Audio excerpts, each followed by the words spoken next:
Good morning, students. Today's our topic is sales tax or value added tax VAT. Sales tax. The sales tax, it is denoted by capital ST, is charged by the government at a specified rate on the sale price of an item. Whenever we buy an item, we pay the sales tax. The shopkeeper, in fact, collects the sale tax from the customer and pay it to the government. It is calculated on the selling price of the item and added to the value of the bill. ये आपका हुआ sale tax. अभी मैं इसको हिंदी में भी समझा रहा हूँ. Value added tax VAT. Recently the government has introduced a tax called value added tax VAT. Generally it is included in the price of the article. कहने का मतलब ये सेल टैक्स क्या होता है, जैसे आप कोई भी दुकान पर सामान खरीदने जाते हो, उस कोई भी ऑब्जेक्ट का अगर कोई रेट है, उसके बाद दुकानदार क्या करता है, उस पर एक टैक्स लगाता है. तो उस टैक्स को लेने के बाद वो फिर जाके गवर्नमेंट को पे करता है. ये आपका सेल टैक्स हुआ. मतलब वो सामान खरीदने के बाद आपका टैक्स लगता है, ठीक है.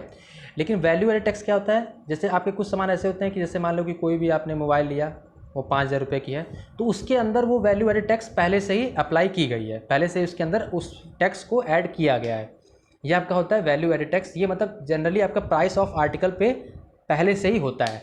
सेल टैक्स क्या होता है कि कोई भी शॉपकीपर आपको सामान देता है, फिर आपका उससे उस प्राइस के बाद आपसे एक अलग टैक्स लेता है, फिर वो बाद में जाके गवर्नमेंट को पे करता है. बस छोटा सा ही डिफरेंस है.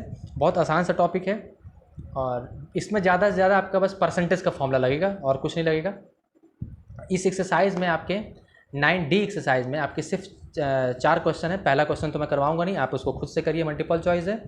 दूसरा, तीसरा, चौथा मैं आपको करवाऊँगा. दूसरे में भी काफ़ी पार्ट हैं तो उसके 2-3 पार्ट मैं आपको बता दूँगा, बाकी आप करिएगा. तीसरा, चौथा मैं आपको बताऊँगा और अच्छे से पढ़िएगा इसको. आप मतलब पहली बात तो आप सारे बच्चे जाके स्कूल पर से बुक ले लो. बुक ले लेंगे तो जैसे मैंने देखा है कि पिछली साल भी बच्चे हैं क्लास 8 के, आप लोग काफ़ी स्मार्ट बच्चे हो. जैसे बच्चे होते हैं कि एग्जाम्पल देख देख के समझ लेते हैं. अभी आपको जैसे कुछ समझ में इसलिए नहीं आ रहा है क्योंकि मैं देखता हूँ कि जैसे रोज़ शाम को बच्चों का मैसेज आता है कि सर इस पेज की फ़ोटो भेज दीजिए, मतलब इस पेज की फ़ोटो भेज दीजिए. मैं तो भेज दूंगा बेटा, लेकिन मतलब जैसे आप, एक मेरी रिक्वेस्ट है कि आप जाके बुक ले लीजिए स्कूल से. बुक लेने पर ये रहेगा कि मतलब आपके घर में जैसे बहुत बच्चों के घरों में मतलब बड़े भाई बहन हैं जो स्कूल में पढ़ते हैं, तो वो थोड़ा सा हेल्प कर देंगे आपकी.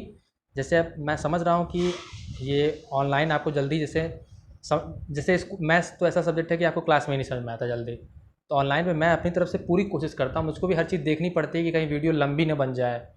हर चीज़ इसमें होता है ना, अगर ज़्यादा बड़ी बन जाएगी तो जल्दी ट्रांसफ़र नहीं हो पाएगी, इसलिए फिर हमको जल्दी जल्दी बताना पड़ता है.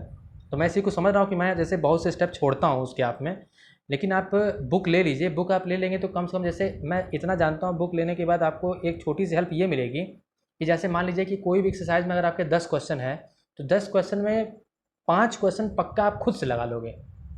ये मेरी गारंटी है. मतलब आप एग्जाम्पल देख के ही छापते होगे क्योंकि एग्जाम्पल उसी पे बेस रहता है. आप अपने से समझोगे तो मुझसे भी ज़्यादा अच्छा रहेगा.